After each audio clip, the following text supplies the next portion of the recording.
자, 오늘 우리에게 주시는 하나님의 말씀은 이사야 44장 9절부터 28절까지 말씀입니다. 이사야 44장 9절부터 28절. 우리 그 중에서 9절 첫째 절 한 절만 읽겠습니다. 시작. 우상을 만드는 자들은 모두 허망한 자들이다. 그들이 즐거워하는 우상은 무익한 것이며 그것의 증인들은 보지도 못하고 알지도 못하므로 그들이 수치를 당할 것이다. 아멘. 자, 우리가 지난 시간에 이사야 44장 8절까지를 우리가 살펴봤었습니다. 8절 마지막에서 하나님께서는 말씀하셨습니다.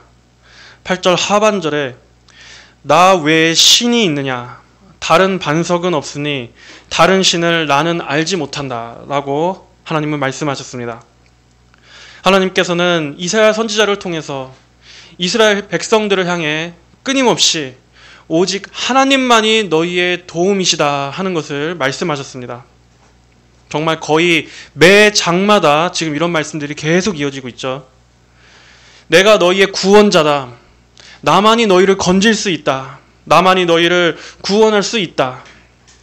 자, 여기서 나 외에 신이 있느냐 할 때 이 신, 이것은 단어가 엘로하라는 단어입니다. 엘로하, 전능자라는 뜻입니다. 하나님은 이렇게 계속 말씀하시는 겁니다. 나 외에 전능자가 있느냐? 나는 다른 전능자를 알지 못한다. 왜 이렇게 하나님께서는 계속 이런 류의 말씀을 반복해서 말씀하시는 겁니까? 하나님께서 이렇게 전능하신 하나님이심에도 불구하고 백성들이 도무지 그 자기의 하나님을 찾지 않기 때문입니다.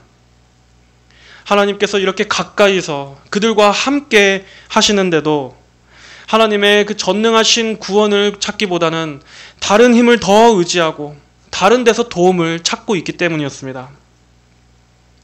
여러분, 하나님의 백성들은 하나님만 절대적으로 의지해야 됩니다. 하나님만이 우리의 도움이시라는 것을 굳게 붙잡아야 합니다. 이러한 하나님을 의지해야 한다, 이러한 말이 진부하게 들린다면 아마 그 사람은 인생에서 하나님만 절대적으로 의지해 본 경험이 없거나 아니면 그런 상황이 닥쳐본 적이 없어서 그럴지도 모릅니다. 하지만 사람이 정말 벼랑 끝에 서게 되면 하나님을 찾게 되어 있습니다.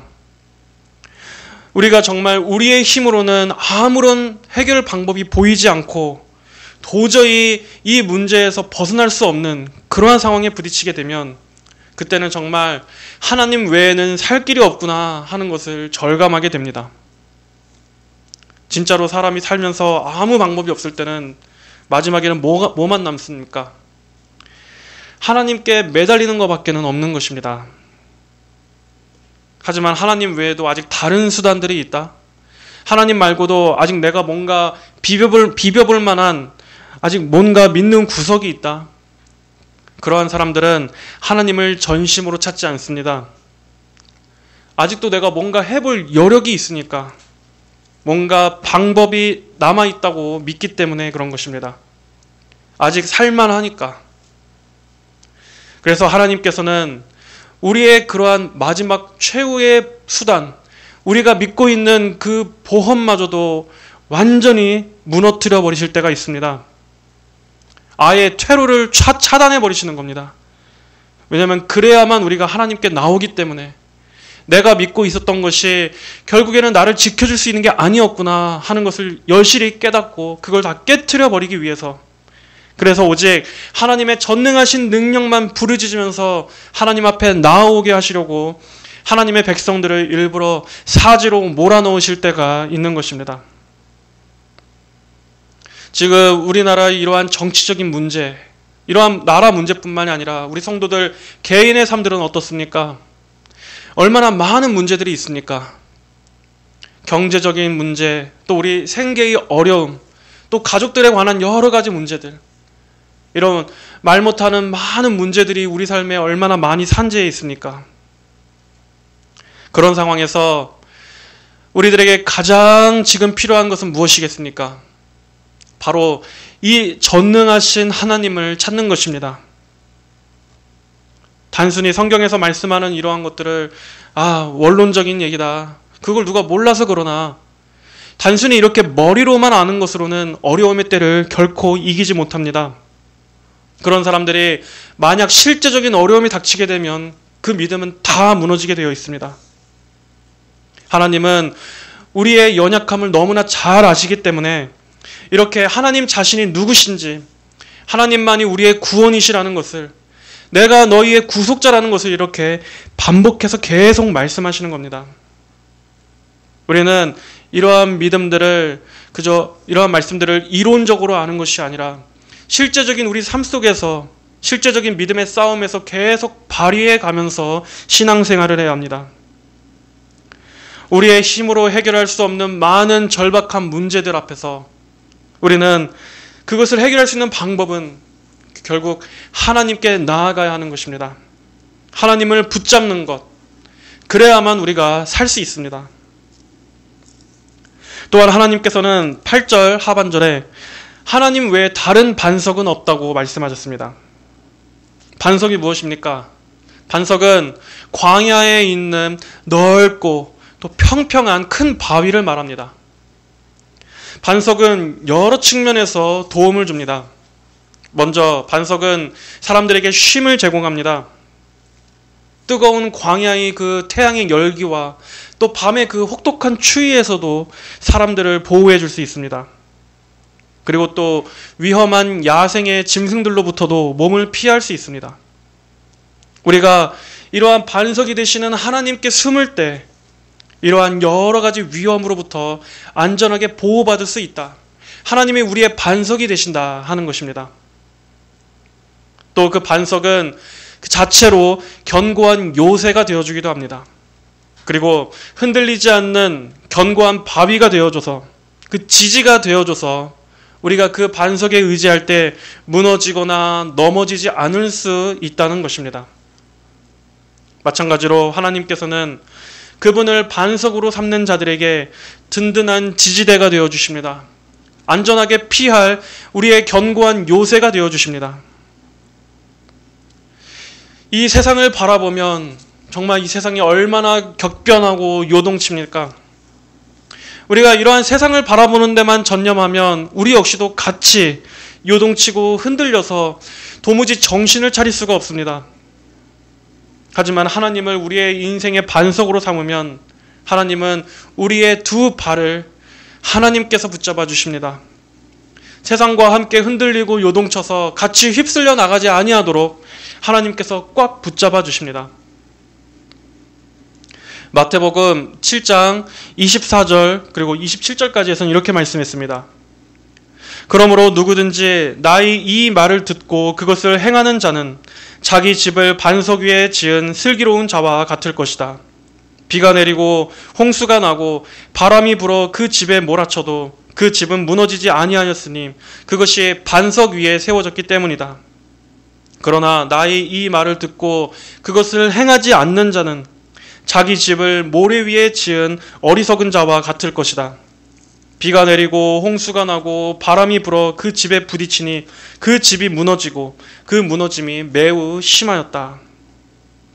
이렇게 하나님의 말씀만이 진리라고 하는 이 믿음 위에 굳게 서 있고 이 말씀을 따라 살아가는 사람의 삶은 아무리 세상의 풍파가 몰아닥친다 할지라도 그 믿음이 하나님께 딱 견고하게 박혀 있기 때문에 그는 절대 무너지지 않습니다. 하나님께서 그를 붙잡아 지탱시켜 주십니다. 하지만 마음 안에 하나님의 말씀보다는 이 세상의 말들로만 가득 채워져 있다면 어떻게 됩니까? 한번 이 세상의 거대한 파도가 확 몰아치면 쉽게 금방 무너져 내리게 되는 겁니다. 그 믿음의 흔적도 터도 찾아볼 수 없이 다 사라지는 겁니다. 이렇게 하나님을 반석으로 삼느냐 아니냐 하는 것은 이러한 환난의 때에 여지없이 드러나게 되어 있습니다. 성도 여러분, 오늘 이 하나님 외에 전능자가 있느냐? 나는 다른 전능자를 알지 못한다. 나 외에는 다른 반석이 없다. 라는 이러한 말씀, 하나님 외에는 견고한 반석이 없고 우리의 어떤 안전이 없다라는 것을 항상 붙잡으십시오. 이것은 어느 시대에나 어느 상황에나 여전히 불변하는 우리가 항상 붙잡아야 하는 진리입니다. 자, 여기까지가 지난 8절까지의 내용이었습니다. 이제 오늘 우리가 살펴볼 이어지는 9절부터는 이러한 하나님을 의지하지 않고 다른 우상들을 의지하는 것이 얼마나 헛된 것인지를 하나님께서 말씀하고 있습니다. 먼저 우상 숭배가 가져오는 결과 중에 하나는 그것이 결국에는 허망함으로 끝나게 된다는 것입니다. 9절에 우상을 만드는 자들은 모두 허망한 자들이다. 자, 허망하다. 허망하다라는 뜻이 무슨 뜻입니까? 허망하다는 것은 히브리어로 토후라고 하는데 이 말은 텅 비어있다라는 뜻입니다. 텅 비어있다. 또 아무것도 없다. 무익하다. 가치 없다. 그리고 혼돈, 공허. 이것이 허망하다라는 뜻에 담겨있는 말입니다. 이 단어는 창세기 1장에서 하나님께서 온 세상을 창조하시기 이전에 그 아무것도 존재하지 않았던 텅 비어 있었던 그때에도 동일하게 사용됐던 단어입니다. 그러한 텅 비어 있는 세상 가운데 하나님께서 빛이 있으라 하고 말씀하시지 않았습니까? 하나님의 말씀으로 인해 생명이 생겨나고 창조가 되지 않았습니까? 하지만 그 전에는 아무것도 없던 공허뿐이었습니다. 이처럼 우상을 만드는 자들, 그리고 우상을 믿고 섬기는 자들은 모두가 다 이렇게 텅 비어있는 허무와 공허뿐이라는 것입니다. 우상은 아무 생명도 없고 거기에는 구원도 없고 능력도 없기 때문에 우리에게 도움을 줄 수 없는 허망한 것이기 때문에 우상을 섬기는 자들 역시도 결국에는 허상을 쫓는 텅 비어있는 자들이다. 이것이 하나님께서 보시는 우상 숭배자들의 모습입니다. 이어서 그들이 즐거워하는 우상은 무익한 것이라.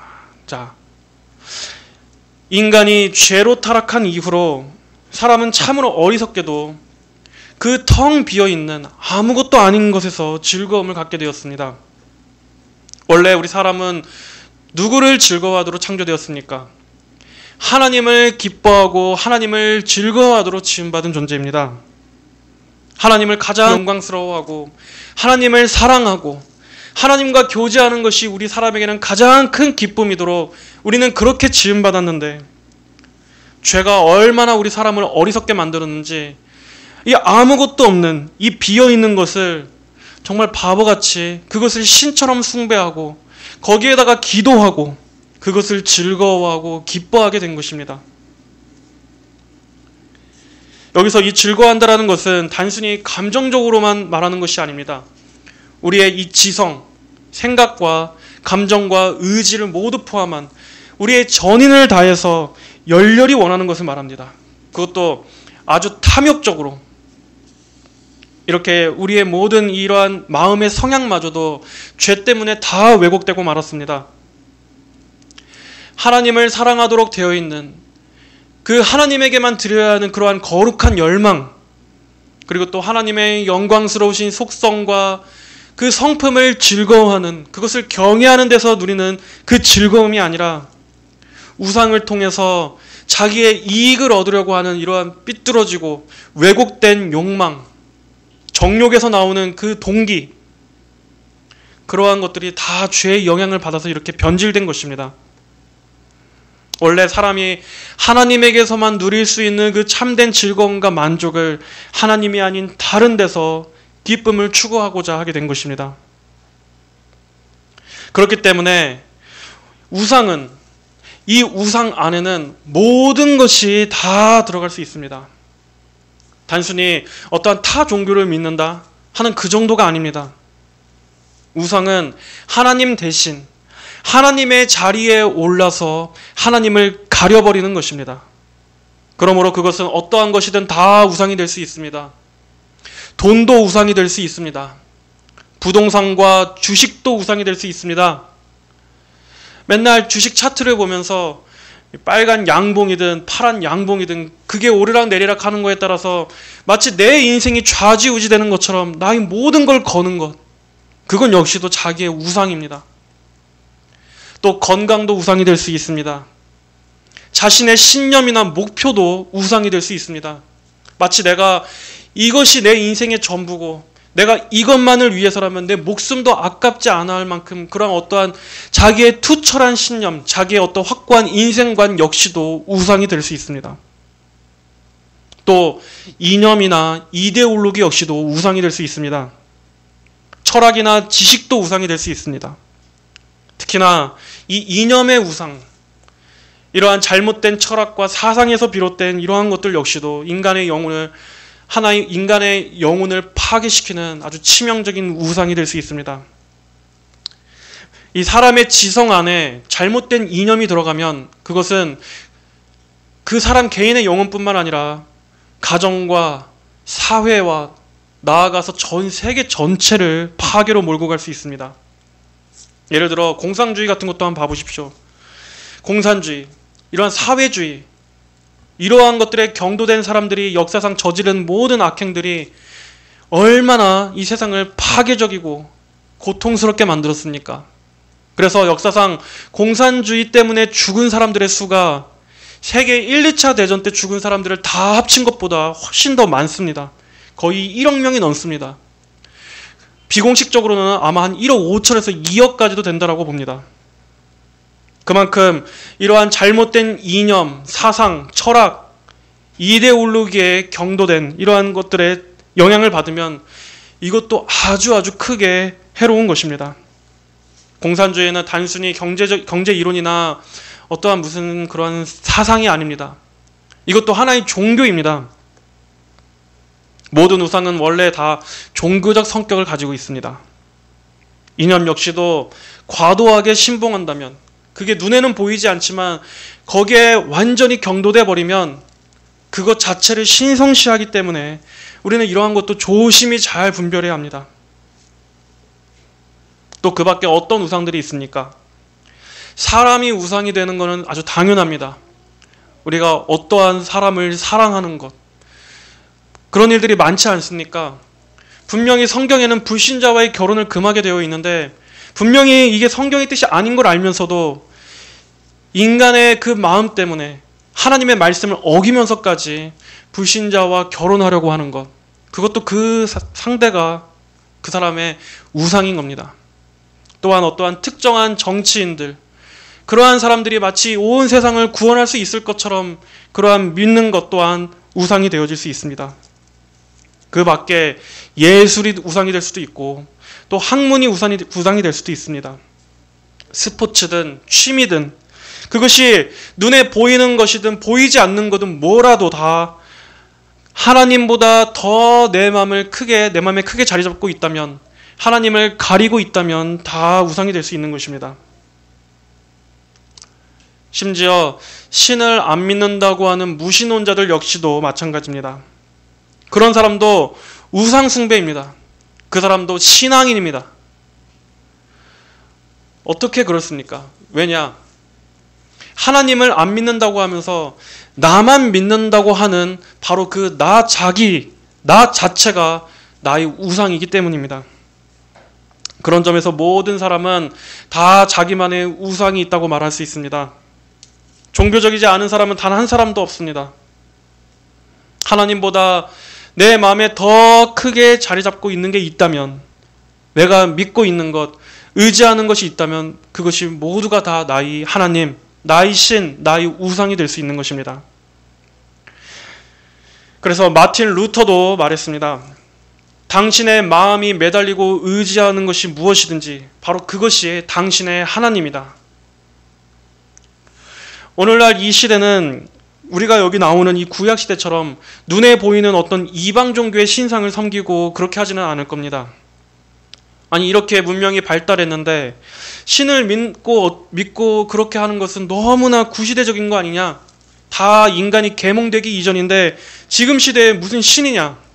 이렇게 말하는 사람들이 있을지도 모릅니다. 하지만 인간의 마음이란 날마다 우상을 찍어내는 공장이다라고 말한 칼빈처럼 인간은 항상 우상을 만들어내고 또 그것을 쫓고 열렬히 숭배하는 게 죄로 타락한 인간의 변함없는 본성입니다. 그렇기 때문에 우상 숭배는 절대로 사라지지 않습니다.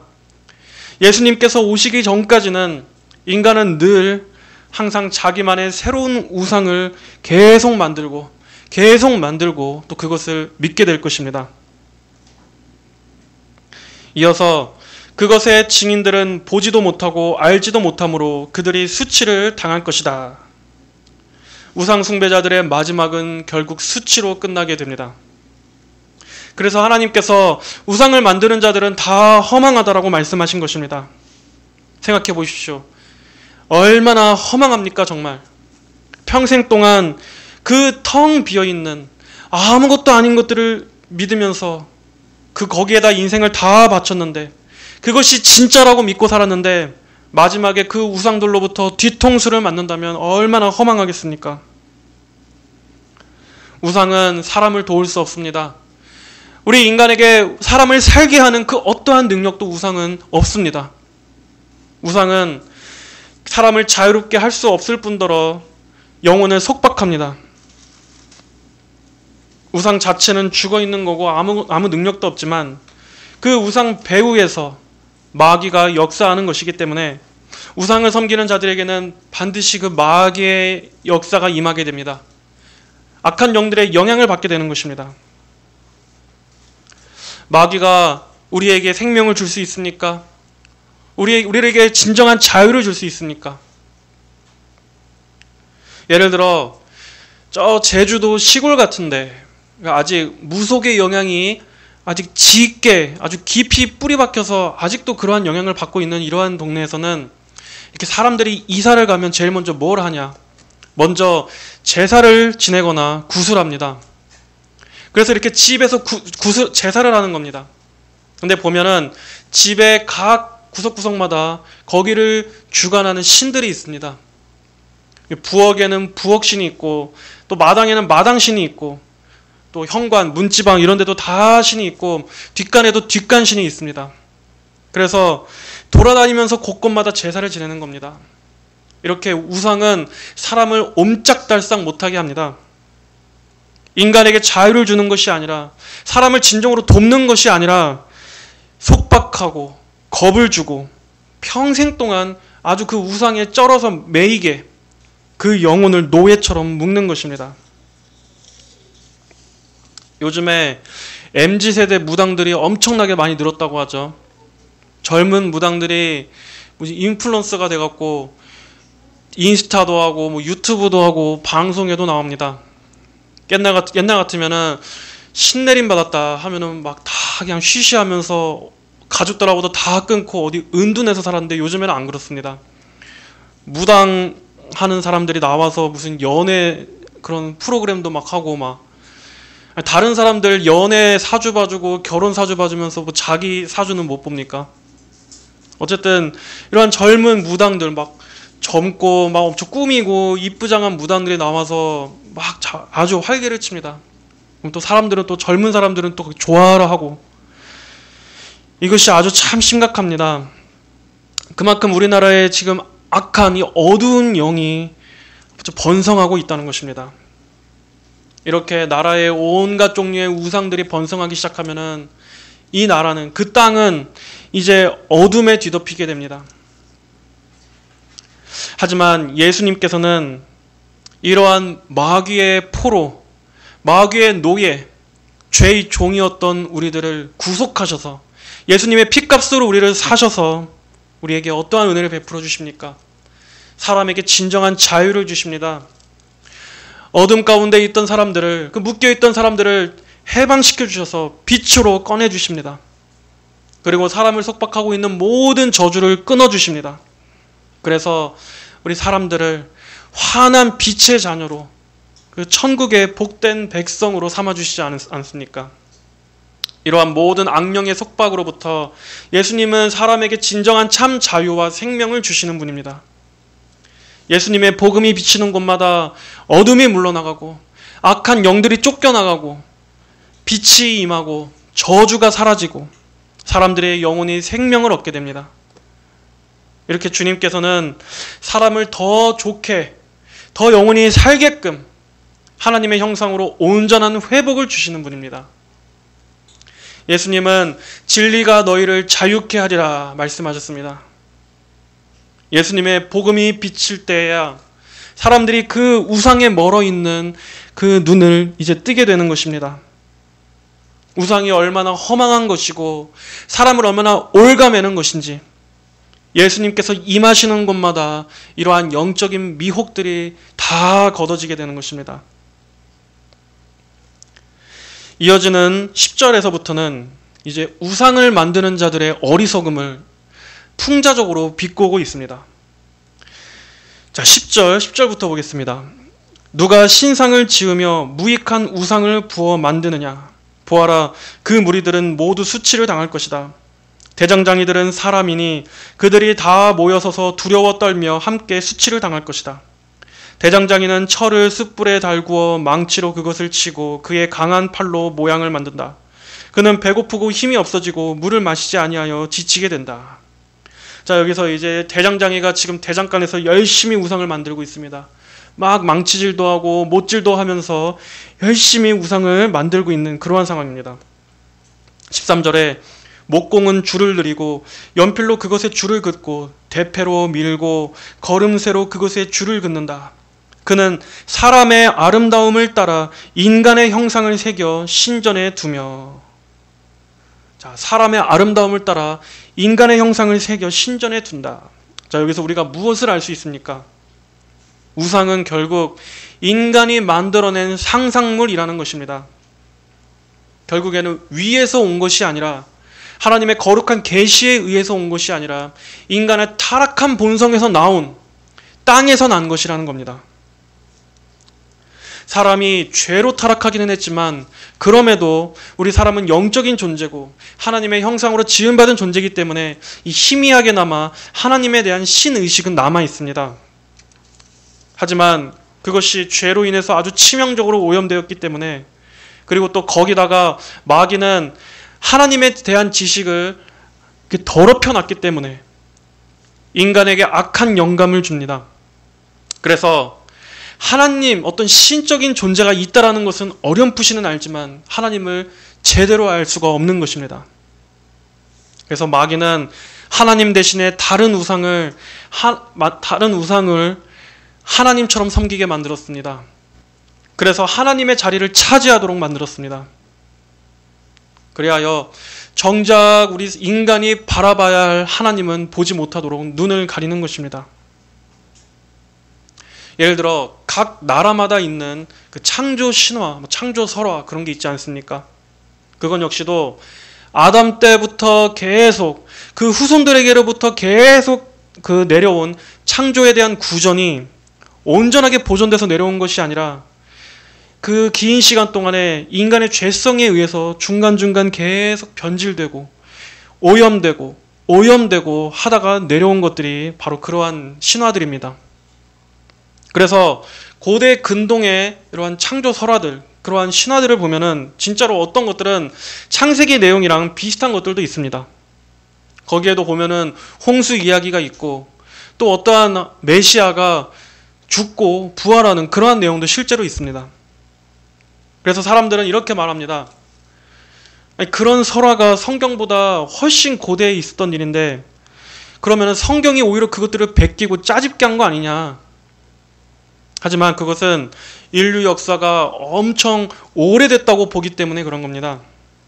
원래는 그러한 고대 근동, 메소포타미아나 이런 바벨론이나 이러한 아주 옛 고대 설화들이 먼저 있었던 것이 아니라 성경에 있었던 이러한 내용들이 먼저 있었던 겁니다. 그것이 구전으로 내려오면서 변질되고 또 마귀는 거기에다가 중간에 분탕질을 합니다. 그래서 참된 성경의 기록들에게 물타기를 한 겁니다. 그런 것들이 이제 오늘날 우리가 보는 그러한 고대 근동의 설화들, 메소포타미아 신화 이런 걸로 내려온 겁니다. 어쨌든 사람은 성경을 통해서, 이 성경이라는 특별 계시를 통해서 하나님을 알지 못하면 결코 하나님을 알 수가 없습니다. 그래서 인간은 자기들이 상상해낸 신을 아주 마구마구 만들기 시작했는데 이 우상들은 인간이 만들었기 때문에 결국 인간의 속성을 뛰어넘지 못합니다. 어떻습니까? 고대 신화들, 그리스 신화나 로마 신화나 거기에 나오는 신들의 성품들을 봐보십시오.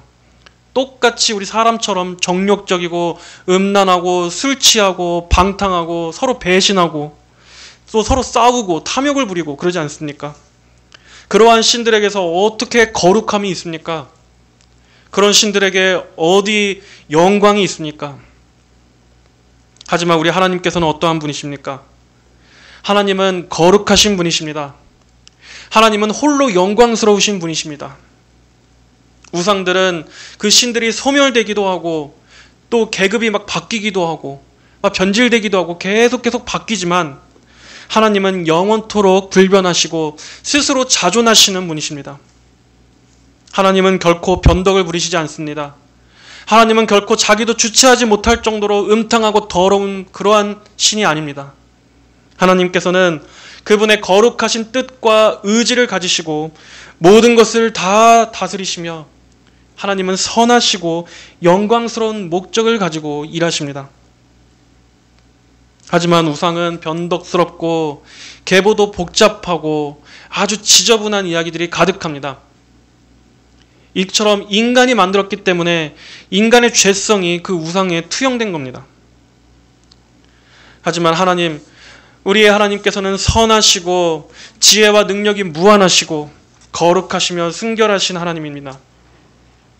사람이 하나님을 경외하면 더 존귀해지지만 더 지혜로워지고 더 온전해지지만 우상을 섬기면 이렇게 우상을 닮아 더러워지고 음란해지는 것입니다. 이어서 계속 내용을 보면 이제 우상을 만드는 일이 얼마나 어리석은가를 또 노골적으로 아주 보여줍니다.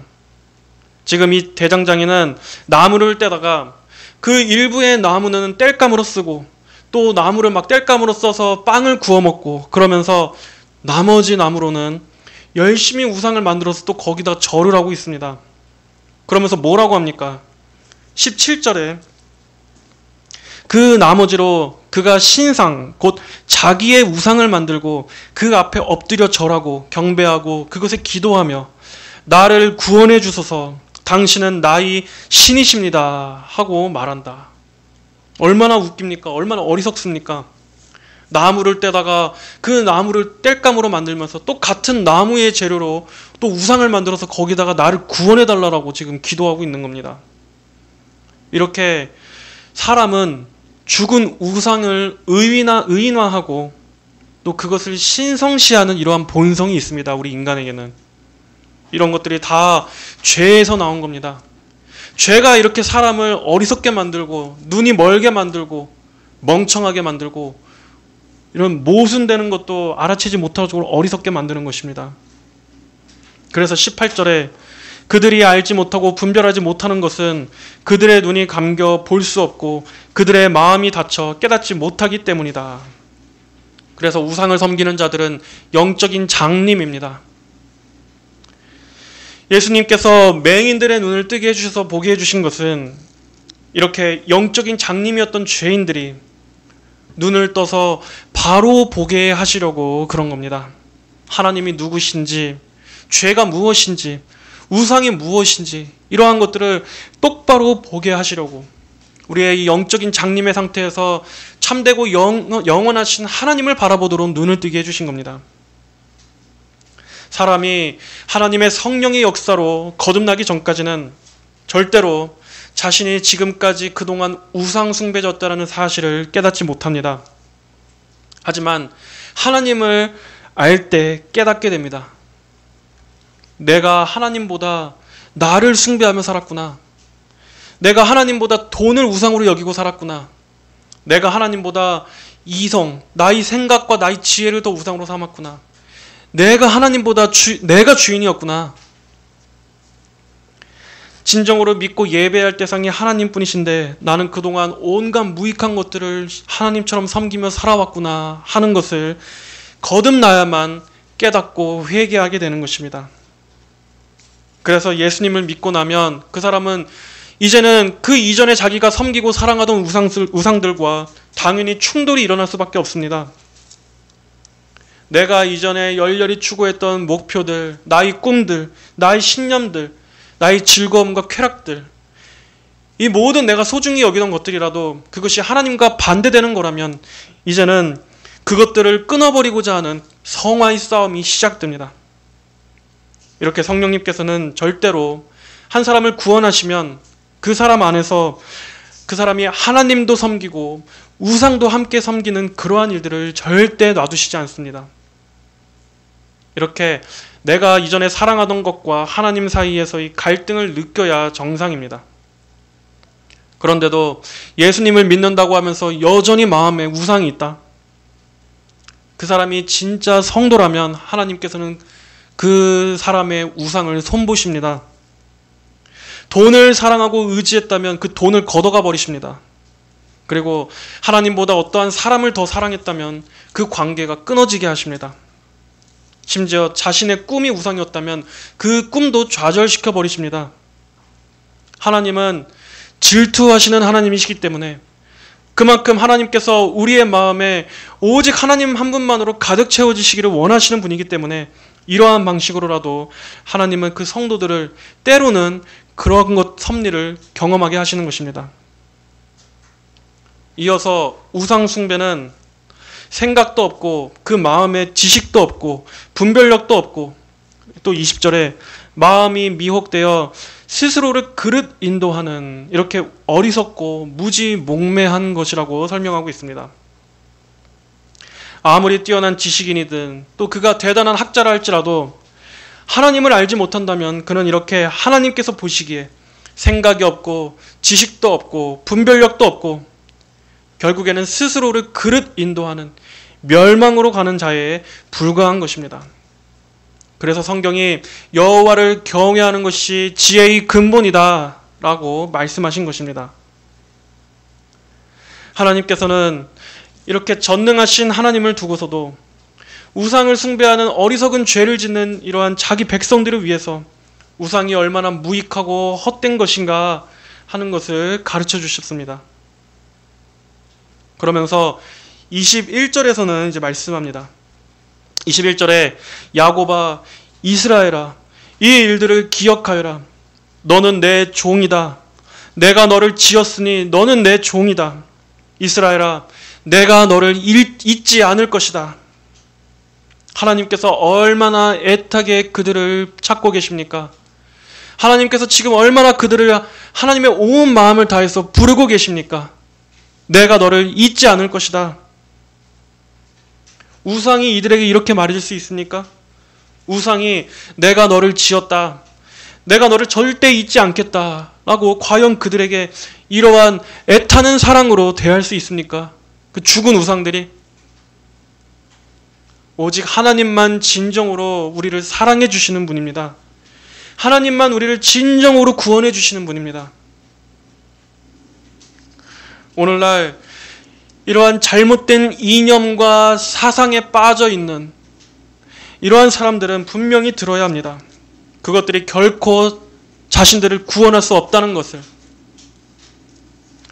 예를 들어 지금 우리나라 같이 이 공산주의와 사회주의의 망령에 들려있는 이러한 수많은 어리석은 국민들은 그러한 사상이 이 사회를 더 좋게 만들어줄 거라고 믿고 있는지 모릅니다. 하지만 분명히 알아야 합니다. 그러한 모든 사람들은 결국에는 다 무엇을 위해서냐? 자기들의 지배를 위해서 그렇게 하고 있는 겁니다. 그들 중에 아무도 진정으로 우리 국민들을 위해서 그러는 사람은 아무도 없습니다. 역사상 항상 그래왔습니다. 다양한 선전, 선동을 통해서 그러한 용어들로 대중을 세뇌시킨 다음에 그렇게 많은 사람들을 다 선동해서 잔뜩 이용만 하다가 결국에는 어떻게 합니까? 무지하고 순진한 사람들은 그저 이용만 당하고 다 내쳐집니다. 이것이 역사의 반복이었습니다. 공산주의자들이 말하는 그 평등이니 인권이니 하는 이러한 것들도 결국에는 특정한 자기네 정치적 목적을 위해서 미화한 것뿐입니다. 사실은 지배와 통제를 하기 위해서.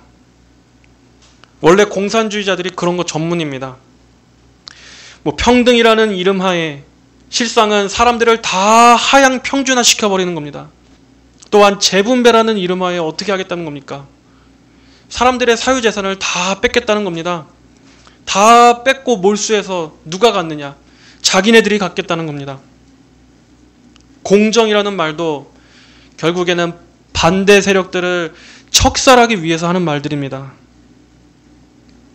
그렇다면 무조건 공산주의는 악이고 자본주의는 선이냐? 그렇지만도 않습니다. 반대로 자본주의 역시도 역사적으로 보면 분명한 폐해들이 있습니다. 예를 들어 독점 자본주의 같이 그렇게 어떤 극단적인 자본주의의 그러한 측면을 보면 그것도 결국 실제 이면에는 공산주의와 마찬가지로 악랄하기는 똑같았습니다. 실제 유대 자본가들, 유대 금융 세력들이 어떻게 했습니까? 2차 세계대전 전에 독일도 막 이렇게 키우고 또 한쪽으로는 소련도 키워서 그 둘을 싸움을 붙인 다음에 자기네들은 어떻게 했습니까? 둘이 다 싸우게 하고 자기네들은 뒤에서 군산업체로 무기로 돈을 엄청나게 해먹었지 않았습니까? 그래서 이 자본주의도 실상 우리가 무슨 교과서에서 보는 것처럼 무조건 좋은 측면만 볼 게 아니라 객관적으로 그 역사의 뒷면을 보면 결국에는 이 세상에 있는 많은 자본들이 결국에는 누구에게로 집중되게 하느냐? 결국에는 더 가장 큰 자본을 가지고 있는 그러한 사람들에게 몰리게끔 만드는, 그렇게 하기 위해서 만든 시스템이라는 겁니다. 그러한 측면도 분명히 있습니다. 이렇게 양쪽 다 자기네들이 이런 유리한 그러한 프로파간다와 여러 가지 이런 선전 도구들을 통해서 결국에는 어떤 한쪽이 선이다 악이다 하는 것이 없습니다. 이 세상에는 원래 다 그런 게 혼재해 있는 것입니다. 그나마 우리가 지금 이 체제에서 개인의 자유와 또 우리 신앙의 자유가 그나마 보장되니까는 우리가 이게 좀 더 낫다고 보는 거지, 이 실상을 알고 나면은 결국에는 어떤 생각이 드느냐? 이 세상에 믿을 놈 정말 아무도 없다. 아무것도 우리가 믿을 게 없습니다. 우리 성도들에게는 어떠한 체제라고 할지라도 결국에는 이 땅에는 어떠한 유토피아가 없습니다. 오직 성도들은 하나님께서 우리를 위해 예비하신 저 천국에 다다르기까지는 이 땅에서의 어떤 참된 만족, 어떤 완전한 체제는 없다고 생각해야 하는 것입니다. 그러므로 성도들은 이 땅에 소망을 두지 말아야 합니다. 하나님 외에는 그 누구도 그 무엇도 믿지 말고 그 어디에도 소망을 두지 말아야 합니다. 우상을 쫓는 자들은 결국엔 마지막에는 허망함으로 끝나게 될 것입니다. 여러분의 구원이 무엇입니까? 여러분은 어디에서 구원을 갈망하십니까? 하나님이 아닌 여러분 자신이 믿고 있는 그런 공허한 우상을 하나님처럼 의지하고 있지는 않습니까? 너무나 많은 수의 기독교인들이 예수님을 믿는다고 하고 교회에 다닌다고 하면서도 여전히 자기의 마음 안에 각자 저마다 우상들을 가지고 있습니다. 하나님보다 더 간절한 것, 하나님보다 더 내게 실질적인 유익을 가져다 줄 수 있다고 내가 진정으로 믿고 있는 것, 그리고 하나님보다 나를 더 기쁘게 하는 것, 사실 그게 여러분의 하나님입니다. 하나님은 우리의 마음의 전부를 원하십니다. 하나님께서도 우리를 위해 자신의 전부를 내어주셨기 때문입니다. 하나님의 가장 사랑하시는 독생자 예수 그리스도를 하나님께서는 내어주셨습니다. 하나님은 이처럼 우리에게 가장 소중한 것을 내어주셨는데, 여러분은 여러분의 가장 소중한 것을, 여러분의 모든 전부를 하나님께 내어드릴 수 있습니까? 모든 우상들 중에서 가장 끈질긴 우상, 그것이 무엇입니까? 그것은 바로 나 자신입니다. 하나님보다 나를 더 사랑하고 나를 위해서, 나의 유익만을 위해서 내가 좋고 내가 주인이 되고 내게 이득이 있어야만 되고 하는 이러한 모든 것이 바로 가장 뿌리 뽑기 어려운 우상, 바로 자기 자신이라고 하는 우상입니다. 하지만 성도는 이미 그리스도와 함께 십자가에 못 박힌 자들입니다. 우리는 이미 나라는 이 옛 우상은 이미 죽었습니다. 이미 죽어 매장된 존재입니다. 그리고 이제 우리는 그리스도 안에서 다시 살리심을 받았습니다. 그러한 성도는 이제는 무엇을 위해, 누구를 위해 살아야겠습니까? 나를 위해서 죽고 부활하신 예수 그리스도를 위해서 살아야만 하는 것입니다. 고린도후서 5장 15절에 그리스도께서 모든 이들을 대신하여 죽으신 것은 산자들이 더 이상 자기 자신을 위하여 살지 않고 오직 자신들을 대신하여 죽으셨다가 다시 살아나신 분을 위하여 살게 하려는 것이다. 오직 예수님만이 우리의 소망입니다. 여러분의 진정한 소망은 예수님 한 분밖에 없습니다. 오직 여기 이렇게 말씀하시는 하나님, 내가 너를 구속했고 내가 너를 지었다.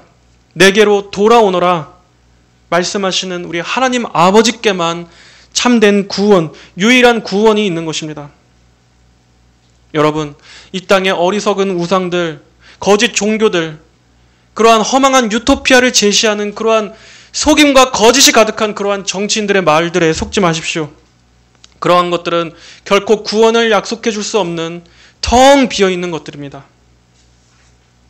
마지막 때의 미혹에 대해서 성경은 뭐라고 말씀했습니까? 주님께서는 너희가 사람의 미혹을 받지 말라고 하셨습니다. 또 마가복음 13장 21절 이하에 그때 누가 너희에게 보아라 그리스도가 여기에 있다, 보아라 저기에 있다 라고 말하여도 믿지 마라. 거짓 그리스도들과 거짓 선지자들이 일어나서 표적들과 놀라운 일들을 행하여 할 수만 있으면 선택받은 자들을 속이려고 할 것이기 때문이다. 그러므로 너희는 주의하여라. 내가 모든 것을 너희에게 미리 말하였다. 우리가 우리의 눈이 예수님께 시선이 고정되어 있지 않다면, 예수님을 제대로 믿고 있지 않다면 마지막 때에 이러한 거짓 그리스도, 거짓 선지자들에 의해서 다 속아 넘어가게 될 것입니다. 우리 성도들은 다른 그 어떤 것도 우상시하지 말고 오직 우리는 예수님만 한 분만 갈망하고 절대 미혹되지 말아야 할 것입니다. 그때 그 환난 후에 해가 어두워지고 달이 그 빛을 내지 않으며 별들이 하늘에서 떨어지고 하늘에 있는 권세들이 흔들릴 것이다. 이러한 해, 달, 별, 이러한 것들은 고대로부터 모든 사람들이 마치 이것을 신처럼 섬기던 것들, 그 우상들을 대표하는 상징입니다. 하지만 그러한 것들을 섬기던 모든 인간들의 기대는 마지막 심판의 날에 철저히 무너지게 될 것입니다. 해가 어두워지게 될 것입니다. 달이 그 빛을 내지 않게 될 것입니다. 사람들이 달들을 보면서 그 천문을 보면서 점성학으로 이 나라와 세상의 역사를 점치고 했던 그 모든 것들도 별들이 하늘에서 떨어지게 될 때 같이 무너지게 될 것입니다. 그리고 모든 사람들이 알게 될 것입니다. 이 모든 것들을 지으신 분이 하나님이시구나. 하나님만이 모든 것 위에 계시고 하나님이 역사의 문을 닫으신다. 하나님만이 진정으로 우리의 모든 경배를 받으신 참되고 유일하신 신이며 하나님이 진정한 구원자 또 심판자가 되시는구나 하는 것을 모든 사람들이 알게 될 것입니다. 그때 사람들이 인자가 큰 권능과 권세로 구름을 타고 오는 것을 볼 것이다.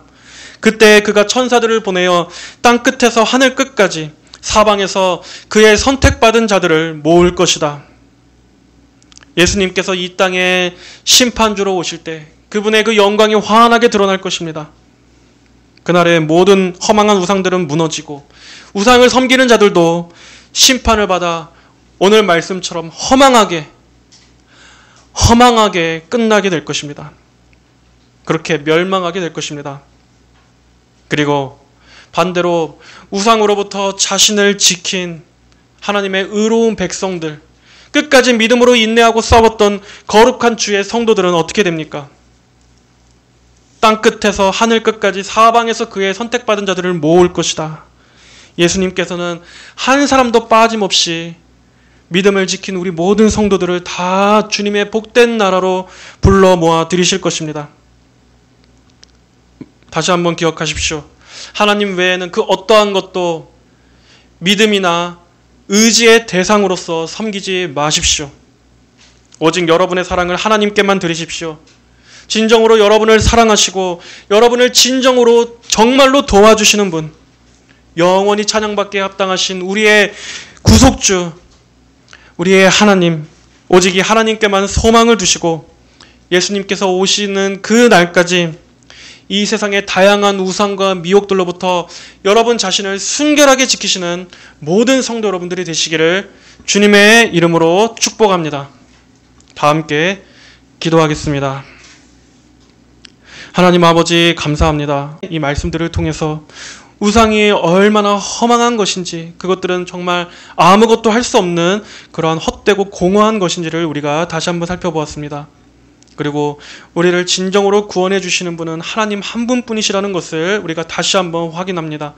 하나님, 우리가 이 세상을 살아가는 동안에 항상 이 마지막 때를 생각하며 살게 하여 주시옵소서. 과연 마지막 때 그 무엇이 우리를 지켜줄 것인가?